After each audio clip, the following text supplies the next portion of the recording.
La scène se déroule dans le 1er arrondissement de Paris. Et le coup de com' de cette semaine, c'est l'ouverture d'une boutique un peu particulière, adopteunmec.com.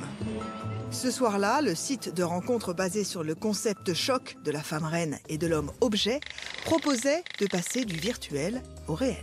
Bonsoir, bienvenue donc à la boutique adopteunmec.com. Donc comme vous le savez, ce serait chacun dans une boîte, que ce soit en boutique ou en vitrine. Et pendant qu'à l'intérieur, on achalande la marchandise, à l'extérieur, la presse frétille. Pour l'événement, le site a fait appel à l'agence Moteur qui possède l'un des plus gros carnets d'adresses de Paris. Et qui s'est concocté le casting idéal à l'esprit très Canal+. C'est Chantal Lobby et Bérangère Krief de la série Bref qui accueillent les journalistes. Une fois amadoués, les médias sont d'une docilité impressionnante. En se laissant guider, ils se retrouvent à faire les mêmes images, avec les mêmes angles de vue. On peut se mettre pareil, là c'est idéal. En posant les mêmes questions. Le fait d'avoir ces hommes comme ça en boîte, devenir un petit peu des hommes objets. Ça se fait pas de mettre des hommes en vitrine, des êtres humains. Alors nous, forcément, on a cherché les gourous de cette séquence parfaitement maîtrisée. Et les voilà, les deux créateurs du site, Manuel Conero et Florent Steiner. Mais stupéfaction, ils refusent toute interview. Vous êtes les fondateurs et vous ne voulez pas nous répondre. Alors vous faites un énorme coup marketing. Non, et que vous invitez toute la presse. Non mais pourquoi? C'est bizarre ça, qu'est-ce qui se passe? Je suis désolé. J'aime pas la télé. C'est le paradoxe ou la botte secrète de ce beaucoup de com'. Derrière la cool attitude à outrance, la parole est verrouillée. Les marraines sont collées à leur attaché de presse et la pauvre Lucienne, star du petit journal, est inapprochable.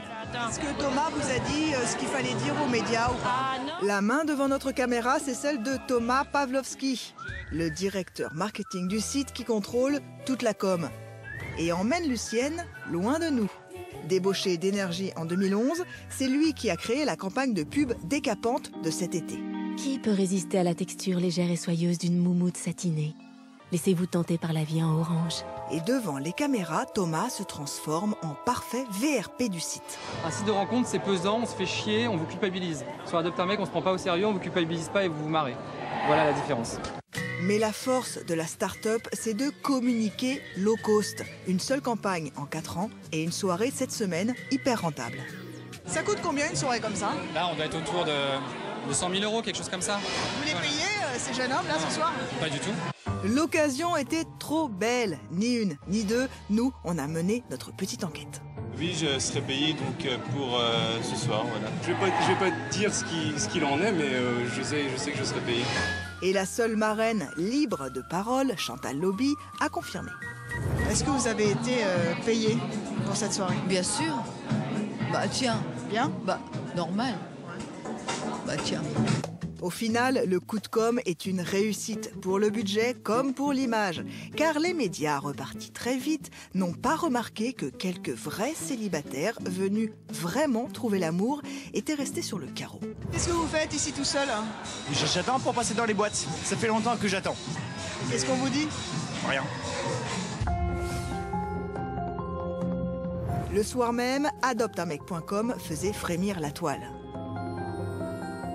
Et Twitter lançait la polémique. Un avant-goût des parutions dans les magazines féminins, tous présents sans exception.